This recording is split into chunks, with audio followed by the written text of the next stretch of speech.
Од утре генерален штрајк во градинките и училиштата. Апел до сите вклучени во образовниот процес да бидат истрајни, да не подлегнуваат на притисокот и да не се откажуваат од барањата, зголемување на платите во образованието за 18,4%, упати председателот на СОНК Јаким Неделков. За жал, еве во овој изминат период, скоро месец дена, каде што имавме интензивни и контакти и преговори со надлежните министерства, предводени од ресорните министри, па и вклучување на представници на владата, како што се премиерот, вице-премиерот, министерот за финансии. До денешен ден, до денес, немаме позитивни резултати по однос на нашите барања. Со оглед на тоа што одлуката е донесена со огромен број на мнозинство на наши членови, кои што се изјаснија во синдикалните организации, неминовно е штрајкот да започне во текот на утрешниот ден, така како што е најавено. Неделков апелираше и владата да го одврза кесето и наскоро да ги повика на разговори на кои ќе се изнајде решение за зголемување на платите во образованието.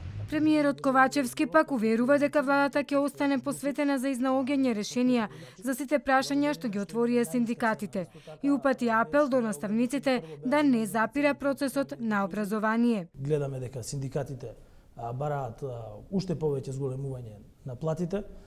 Ние нормално дека разговараме со нив и сите одлуки до сега беа носени низ социјалниот диалог со синдикатите. Меѓутоа треба да ги имаме во предвид сите аспекти на економијата. Она што можеме да ветиме е дека владата нормално посветено ќе остане на решавање на сите овие проблеми.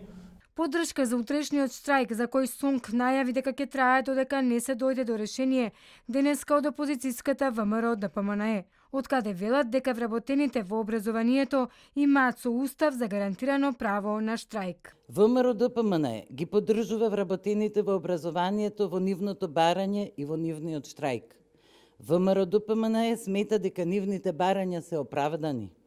ВМРО ДПМНЕ не прифаќа образложение од владата дека во буџетот нема средства. Средства има. Реагира од СДСМ, од каде порача дека ВМРО ДПМНЕ не треба да го политизира штрајкот на СОНК. ВМРО ДПМНЕ да не го политизира штрајкот на СОНК. ВМРО ДПМНЕ е последната партија која може да зборува за плати. Во време на режимот на ВМРО ДПМНЕ работниците се сметаа за ефтина работна сила. Наставниците беа понижени и под постојан притисок. Од Министерството за образование, како и од Министерството за труд и социјална политика известија дека основните и средни училишта ќе продолжат да работат, ќе примаат ученици, а исто така и најмалите ќе бидат згрижени во градинките и ќе им биде организирана настава.